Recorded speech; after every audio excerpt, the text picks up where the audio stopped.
What comes to mind when you think of nationalism? If you're from the so-called First World, it's likely to be some pretty bad dudes like Mussolini, Franco, a certain similar historical figure whose name I unfortunately cannot say because it could get this video deleted, and more contemporary white-hot spheres of pure rage such as Donald Trump, Marine Le Pen, Pauline Hanson, and Nigel Farage. Racism, hatred, exclusion, repression, militarism. There's really just not much good to say about those nationalist figures, though I imagine their very, very large-brained followers may disagree. So is that it then? Is nationalism just always that sort of thing? Well, not quite.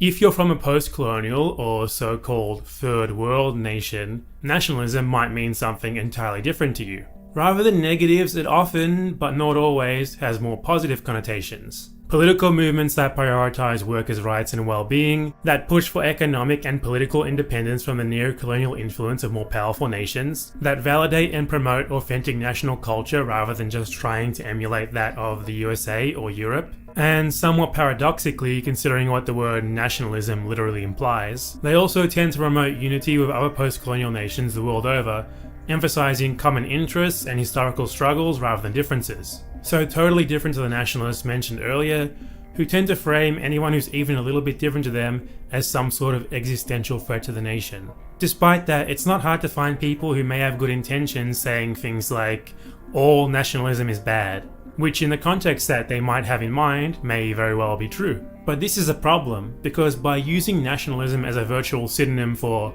conservative, far-right, or, well, fascist, the often very distinct post-colonial nationalists are then lumped in with those swell folks. And plenty of dishonest actors, also known as centrists, are taking advantage of this to delegitimize popular political movements in the global south that don't entirely submit themselves to the will of designated daddies, such as the USA and Europe. And this is kind of easy for them to do because they just rely on the fact that most people don't really take an in-depth look at international politics. So most of us are probably just going to read one article or one comment on it somewhere, and that's going to be all that we know about it. And then we accept this false equivalence without really looking into it much further. But we've got to actually pay some mind to other parts of the world. We need to be more precise with our terminology to avoid falling into the common trap of US and Eurocentrism. Otherwise, we might inadvertently end up helping John International Monetary Fund and Jeff World Bank in their quest to delegitimize popular movements and install agreeable, multinational-friendly yes-men leaders in the presidency of every single post-colonial nation. So here I am to talk about how a lot of post-colonial nationalism is actually kind of okay. Before that though, I want to acknowledge that it's not all sunshine, lollipops and rainbows. There's still some questionable post-colonial nationalism. The three big modern examples are Hindu nationalism, Chinese nationalism, and Indonesian nationalism. The Hindu nationalism of Indian President Modi is just as vile, racist, and exclusionary as much of the nationalism in the First World. Like Trump, he's emboldened his supporters, who are of the demographic majority, to more openly hate Muslims and other minorities, and has taken even worse direct action against them, such as recently stripping Muslim-majority Kashmir of its autonomy and threatening to revoke the citizenship of millions of Muslim Indians. Contemporary Chinese nationalism is used to stifle any criticism of the state, not just at home, but also abroad, and to justify an increasingly authoritarian surveillance state that's trying its hand at the same sort of neocolonialism as present-day Western empires. It also pressures its minority groups to assimilate into the Han majority, to the extent that millions of Uyghur Muslims are currently in prison for the terrible crime of having their own culture and identity.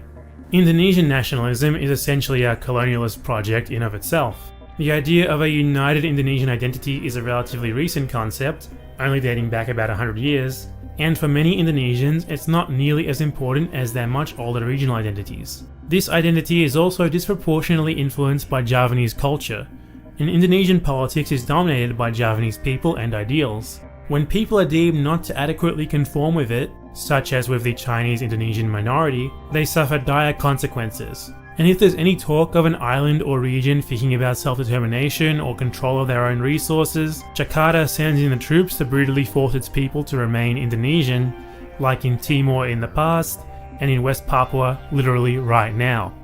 So that's obviously all not very great, to say the least. But I think it's important that I present the bad first, to emphasize the fact that just like in the so-called Western world, people elsewhere have agency, and sometimes some of them are drawn in and end up supporting some downright heinous political movements, just like what occasionally happens to your compatriots at home, or maybe even to yourself. What about the less bad or even good nationalism though? Well, I'm glad I asked myself that question because it's exactly what I wanted to talk about next. Firstly, pretty much every country that ever fought for and won its independence from colonialism or from terrible post-independence regimes did so with nationalism as the primary driving force. This is especially true of the many anti-colonial national liberation movements of the early to mid 20th century. Here's some of them. Vietnam, where Vietnamese nationalists fought against Japan and France to win their independence in 1945, who then channeled that same nationalism to fight off the USA and its South Vietnamese puppet regime in the Vietnam War to definitively unite the country. Cuba, where nationalists of various motivations struggled for independence for decades in the late 19th century before their war was hijacked by the USA, who then replaced Spain as the colonial overlord. They turned Cuba into a dependent client state by demanding that the USA be given special rights, such as the right to invade Cuba whenever it wished, in the Cuban Constitution itself. The latter 1959 Cuban Revolution against the pro-US Batista dictatorship was also nationalist in nature. It was spurred by the common desire for an independent Cuba that was run by Cubans for Cubans, rather than as a casino for rich Americans and local landowners who treated workers like slaves. The primary intellectual influence on its leaders was, contrary to popular belief, not Karl Marx, nor Mao, nor Stalin, but rather the 19th century Cuban nationalist hero, José Martí, who is still venerated there today. Canada and the USA, where I'd argue that many Native American people seeking self-determination are driven by a form of nationalism. There's been a lot written about Cherokee nationalism, for example, and I don't think that anyone could possibly argue against them in good faith.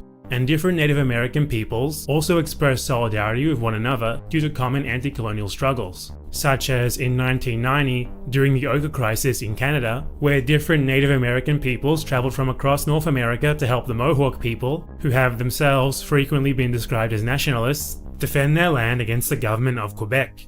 Their struggle inspired movements worldwide. It's even been credited with helping to inspire indigenous activist movements as far away as in Bolivia, which eventually led to Evo Morales being elected as their first indigenous president.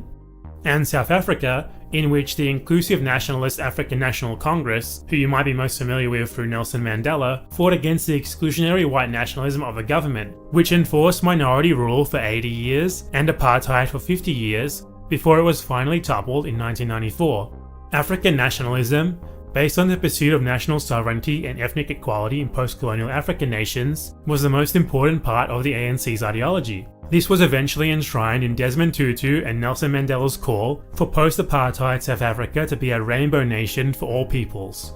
Secondly, there's a lot of more recent positive nationalist movements and leaders. I'm going to use examples from Latin America because there's actually a whole lot of them there who are all very much into international unity, which really drives home just how different they are to the racist nationalists in the global north. And also because Latin American nations in general are really nationalistic. Like, if you thought the flag worship and all that sort of stuff in the USA was incredibly weird, you'd probably be surprised to learn that there's possibly even more flags on display per square meter in countries like Argentina, Peru, and Venezuela, and that every single neighborhood plaza has a grand statue of one of the same regional heroes, with a plaque reading something to the tune of "Glory to the Fatherland." This sentiment is so strong that even neoliberal governments have to hide their true agenda behind a nationalist facade, otherwise they just wouldn't have much chance of being elected. This happened most recently with Lenin Moreno in Ecuador, who is mostly known on the international stage for booting Julian Assange out of the Ecuadorian embassy and delivering him to waiting police. But he also ran as a nationalist social democrat and then went full vende patria and sold the country off to the IMF the second that he got into the presidency. That's something that I feel that more people should probably know. Anyway, so there's been a bunch of recent leaders in South America who have all been a kind of similar breed of more positive post-colonial nationalists. Evo Morales in Bolivia, Cristina and Néstor Kirchner in Argentina, Lula da Silva in Brazil, Hugo Chavez in Venezuela, Rafael Correa in Ecuador. Those are some of the big ones. Now, these movements aren't all exactly the same by any means. Bolivia is a very different country to Argentina, which is very different to Brazil, which is very different to Ecuador. You get the idea. Some are also more radical than others. But regardless of these differences, the nationalisms that they espouse are all very similar.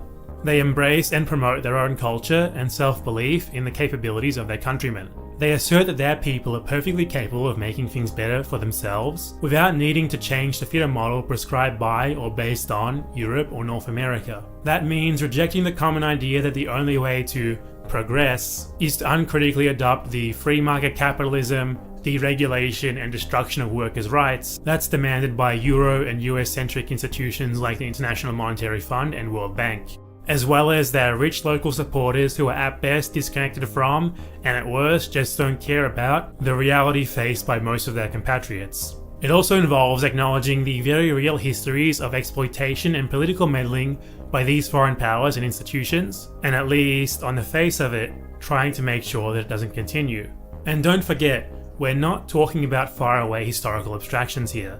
The USA, the IMF, and the World Bank all backed murderous dictatorships in these countries just 1 or 2 generations ago, and they still actively try to meddle in their internal politics pretty much whenever possible. So essentially, it's a nationalism that says that self-belief, self-assertion, and self-rule are the way forward, that their countries should be run to benefit the majority of people who actually live there, and that they're perfectly capable of doing that all themselves. Thank you very much. These nationalists are also not just nationalists. This is very different to what you might expect from the literal meaning of nationalist, especially if you're more used to the exclusionary nationalism of the First World. But they actually strongly promote regional integration and solidarity. Many of them even incorporate the concept of patria grande, the idea that one day all of Latin America should be united into one big country. This is very different to the sort of solidarity shown between, say, white nationalists in different countries. They only care about unity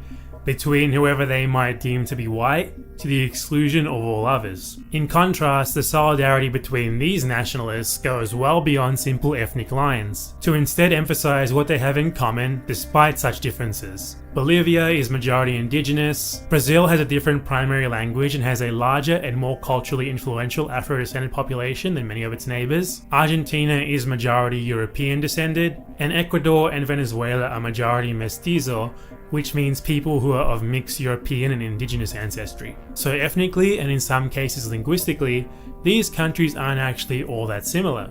But rather than focus on superficial physical differences, they instead find common ground in their opposition to economic exploitation, shared colonial histories, and the things that actually are similar about their cultures. So despite all these movements being very much nationalistic, they are nationalistic in a very emancipatory and inclusive way.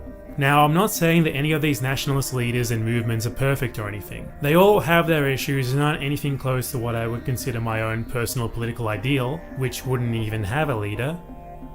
But they're still far, far better than the neoliberal alternatives, and not even remotely comparable to what generally passes for nationalism in the global north.